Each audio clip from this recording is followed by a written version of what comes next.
I've seen this over 35 years now in my ministry, and frankly, I'm tired of it. That's why I'm doing this video. In many areas in the Christian community, many churches, it's the wife's fault if there are marital problems. A couple goes to see their pastor or a Christian counselor. After describing their problems, and this is in the very first session, very often, way too often, the wife is told that the problems are her fault. Whatever the husband is doing wrong, it's the wife's fault. If he doesn't communicate, it's her fault. Somehow she hasn't drawn him out enough, or she's shutting him down, or maybe it's her tone. Really? If he doesn't help with the chores, it's her fault. Maybe she nags him too much. If he loses his temper, it's her fault. If she hadn't said this or done that, he wouldn't have been triggered. You know what? You lose your temper, that's your own dumb fault. If he commits adultery, it's her fault. If he's abusive physically or emotionally, guess whose fault it is? Not his fault, it's her fault. So the husband gets a pass, and the wife has to make the changes.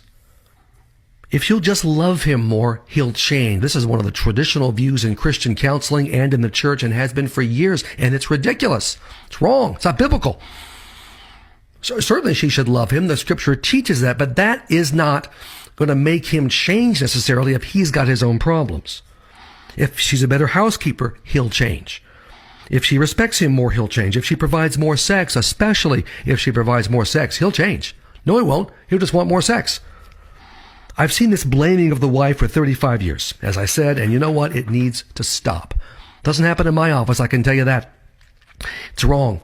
It wounds the wife. It's not even close to what the Bible teaches. Here's what the Bible teaches, and that is that the husband is the leader in the relationship, and he is responsible for the health of the marriage, much more so than the wife. She has her responsibilities, and they are important biblically, but the husband is the one who is to lead the way. Ephesians 5:22-24 teaches that the husband is the unquestioned leader in the relationship, so he should lead the way in any process of change.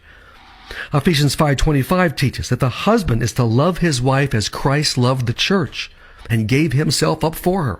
Highest possible standard of love, total sacrifice, total commitment. Now, it's reasonable for the wife to own her mistakes and weaknesses and work on them. No question about that. That's what happens in my office, of course. But the husband should go first in any process of change. When I work with a couple, and you can see my blue couch over there, if I have a couple on my couch, unless the wife has committed some serious sin like adultery or financial irresponsibility, the husband will go first in the process. Every homework assignment, of course, both will do the homework assignments. I won't work with couples who won't do my assignments. If they haven't done an assignment, I won't see them. But anyway, if they come in with their assignments, guess who goes first in giving their homework assignment? Always the husband. He's the leader. The wife will go second, of course.